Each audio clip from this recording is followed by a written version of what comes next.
Good morning, Clearbranch kids. Today we're wrapping up our month-long focus on commitment. And it's just as a reminder or refresher, commitment means making a plan, putting it into action, and seeing it all the way through to the end. Now, most of you, if you've ever committed to something, you probably know that that's a lot harder than it sounds at first.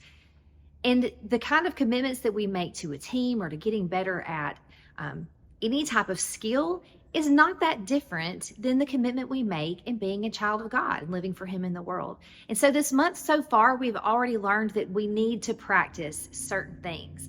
The first week, we learned that we need to practice hearing from God. We don't just automatically hear or see the things that God's trying to show us. We have to work at those things. The next week, we learned that we need to practice talking to God through prayer.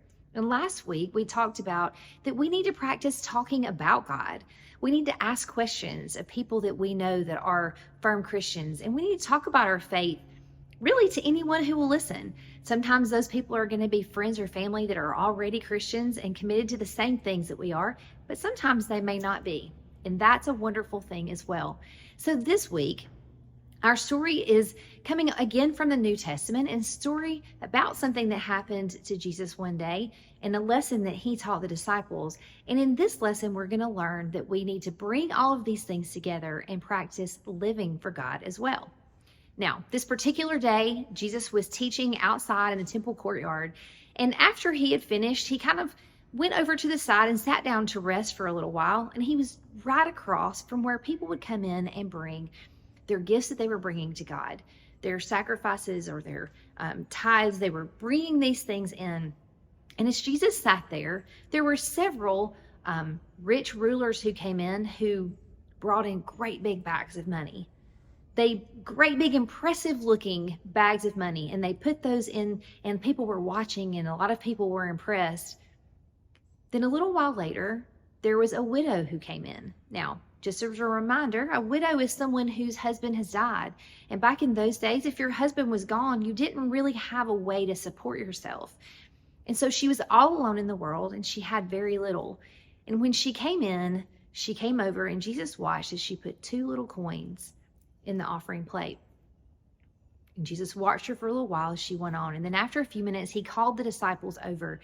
And of course, you could see all these offerings that had been given. You could see these great big bags of money. But what Jesus pointed out to the disciples was the 2 coins that the widow had put in there. And He said, see this? This is the biggest offering that was given. This is bigger than any of these other offerings. Well, the disciples were kind of confused because there were these huge bags of money there. How could these 2 coins be more? And Jesus said, because see these rich folks, they have lots of money. That may be a great big bag of money, but it's nothing to them. It literally, they'll not even miss this great big bag of money.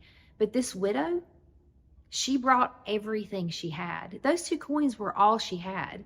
And instead of worrying about how she was going to eat or take care of herself, she gave that money instead directly back to God.